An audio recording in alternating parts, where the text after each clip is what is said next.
first learned about real options when my wife Valerie was in Bible school. She was working on a bachelor's degree and they were required to do some ministry work. Well, Valerie's not real wild about going overseas. She doesn't like dirt toilets and the niceties and nuances of overseas ministry work. So she looked for a local ministry and found the Crisis Pregnancy Centers at that time was the name of Real Options. And basically that was then the fulfillment of her ministry work that she needed to do in order to satisfy that requirement for Bible college. Tell me a little bit about your role and your involvement with the ministry. I've been involved primarily as a supporter. I basically raised and continue to raise monies to support the ministry. Unfortunately, the churches have their own things that they need to support. So the reality is they always need more money to save more lives and to affect families. And that's really what Real Options is all about. Very good. How would you describe the vision or the mission or the heartbeat of Real Options? I think the heartbeat is saving folks from making mistakes. Planned Parenthood and other abortion clinics are into, let's get an abortion right away. Oh, gee, we can do it tomorrow. Real Options is basically there to say, look, you have time. Let's make an informed decision. Let's get really all the information and then make a good quality decision that you will not regret at a later time. I think that's really the main thing that I would say is important. Jerry, kind of like here, I'm sorry. You had help? And chin too? Yeah, I'm sorry. this is why you don't work out before you tape. This is good. This is good. It's the real deal. That's good. So talk about ways that the Lord is using the ministry to help share the gospel and evangelize. They basically do, in order to share the gospel, they basically do prayer work before. They're praying all the time before clients will come in. They're praying, if the client gives permission, with the client. And they've had salvations, they've had reconnections with the Lord. So it's really been a ministry that is not just about saving babies. It's about saving families and reconciliation and getting the family unit back together. Very good. Talk about the ways Christians can get involved and support a ministry like Real Options. There are so many opportunities to get involved with Real Options. You can become a prayer chain warrior. You can support financially.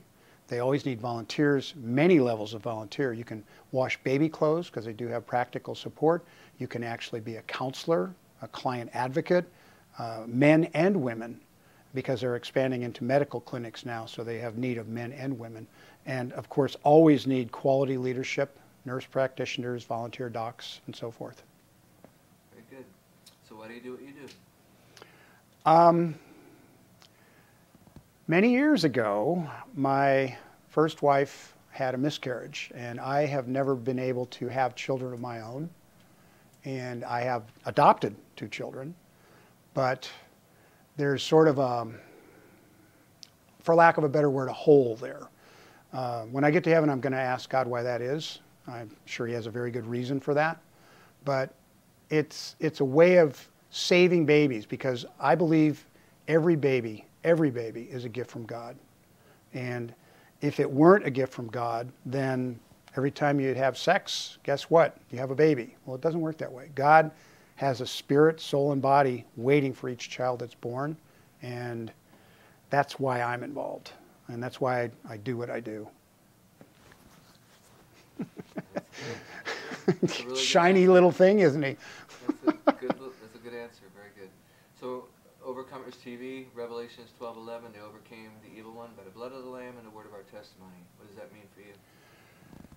God has probably saved my life, at least that I know of, probably 5 or 6 times, starting with my assignment in Vietnam, timing on crashes of cars behind and in front of me where I'm not in the middle of it, lost control of a situation in the snow where I was totally blinded and went off the road, ended up on a road and back on the road.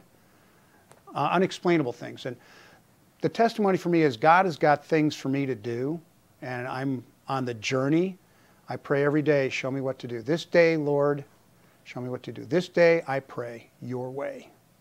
Let go, let God. And that's really what drives me daily. And it's a journey. I mean, when God's done with me, I won't be here anymore. Amen. Final question. Is there anything else the Lord put on your heart to share with us today? I think an appeal more than anything.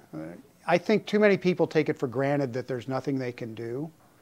And as far as doing things, you know, Christian or non-Christian, there's lots of good causes out there, but this is a cause that's really near and dear to God's heart, because every child is in the image of God. Every person is in the image of God.